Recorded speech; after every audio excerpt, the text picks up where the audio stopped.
puso ko.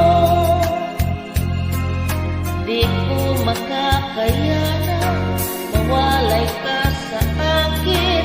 Ang nais